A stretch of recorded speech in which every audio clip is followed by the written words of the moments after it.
Well, I'd certainly be a lot less complacent than John about how much progress has been made.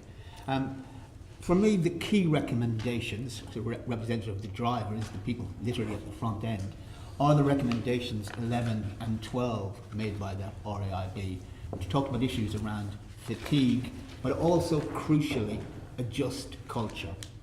In any safety critical environment, the culture is the most important thing. And that's not just a matter of having the correct policies and the correct forms that are ticked in the right place. It's people being confident and able to say, whenever an incident happens or a problem happens, this is something we can learn from. If, for example, a driver makes a mistake, does something that is potentially dangerous, you need a culture where that driver can go to their manager and say, Governor, I made a mistake today, and something bad could have happened because of that. And if you look at the Sandylands incident, there was a precursor incident 2 weeks beforehand. The culture did not exist where the driver involved was able to go to a manager and say something bad could have happened there. Because the culture that existed is that drivers felt if they made a mistake, they were going to be blamed, they were going to be disciplined. We'd had a case not long before, but a year and a half before, where a driver who had oversped and had an accident not just had been disciplined and sacked by the company, but had been prosecuted. And that fostered a culture where if people made a mistake, they wanted to hide that mistake.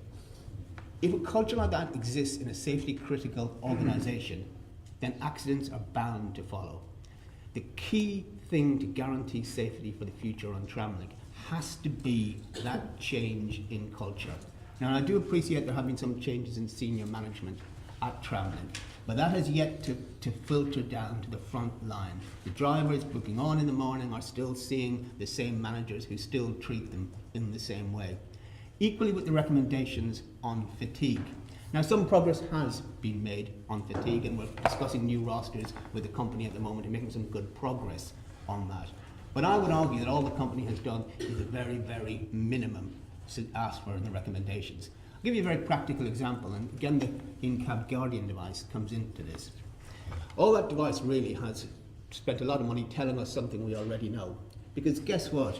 If someone has to get up at 3 o'clock in the morning to go to work, travel into work, spend 4.5 hours driving, have something to eat, inside half an hour or so, they're going to start to feel sleepy as they digest the food. And I'm sure any of you have had the same experience driving a car up a motorway, etc. If you're driving your car, the advice would be, well, pull into a service station, have a nap, etc. Of course, you can't do that if you're in charge of a vehicle with people behind you.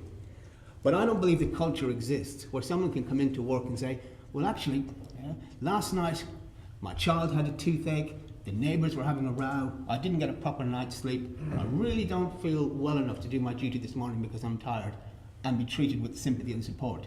Actually, the most likely reaction is going to be, well, are you going sick then? So unless we have a culture where people can be completely open and honest and feel supported, then we're not going to crack the issue of safety.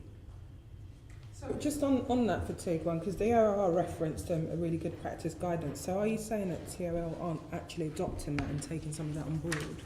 I don't think TOL have done anything like enough yet to change the culture. And I accept that culture change takes time and new management has been brought in at senior level.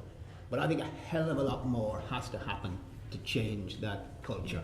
And I do, TOL are clearly aware there are a lot of eyes on them and are taking steps that are being pushed to take. And we are making some progress, but I think there's a long, long way to go in building that just culture with proper guarantees on safety.